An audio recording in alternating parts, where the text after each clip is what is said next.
and it's a recipe for disaster in a relationship. And you don't ever feel ready for things in life. You grow up in life because you have to, not because you're ready to. Like I always say, if I've got to be married to my wife, I've got it all wrong. If there's a problem with everybody, then maybe it's time for me to look inside.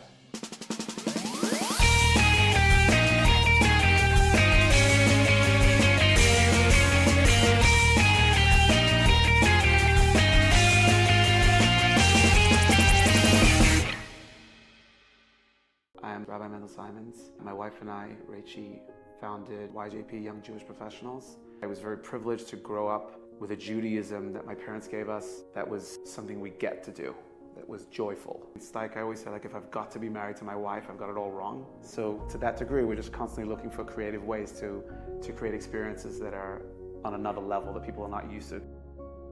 A lot of people get married thinking marriage will solve the unhealed parts within them. I'll find someone, they'll sweep me off my feet.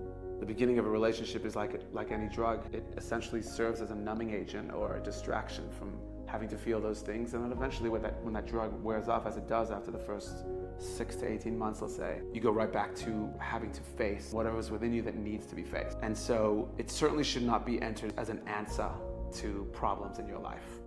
The foundations of a marriage is two individual people that are responsible for their own growth individually while supporting each other. Hollywood created this myth that they took the Kabbalistic or Jewish concept of a soulmate and they turned it into this codependent relationship. You complete me, I'm nothing without you. Looking for someone to fill me up, looking for someone to bring me my joy, looking for someone to make me happy is borderline, if not completely, codependence. And it's a recipe for disaster in a relationship. When I'm responsible to fill myself up, I'm responsible for my own growth, and I'm completely committed to supporting your growth, and you're doing so. So I like to use the word growth mate. We're building something together. So I'm not responsible for your happiness, you're not responsible for mine, but I'm completely dedicated to doing whatever I can to help you in it. Probably the most common advice I give to people when they ask me about marriages, it would be transformational, be a game changer for you. If you spent 3 to 6 months, very focused on inner work, and self-awareness and healing, whatever it is, to what degree. You're going to spend your life healing. You can't heal before marriage, but you can get yourself to a level where you're responsible for your own healing journey. A foundation for marriage is self-awareness. If I don't have self-awareness about what is going on in me emotionally, intellectually, it's a recipe for disaster. Because essentially, an intimate relationship by design is going to shine a light on all your unhealed parts, more than anything in the world. They're going to come up if you're not aware that it's your unhealed part coming up. It's a part within you that needs some love and attention. And it's the greatest blessing in the world that it's being shined on, because it's basically a part in your body saying hello, I need some attention here. And the gift of an intimate relationship is to shine a light on that, without which you'd never know. It would never get the attention that it needs.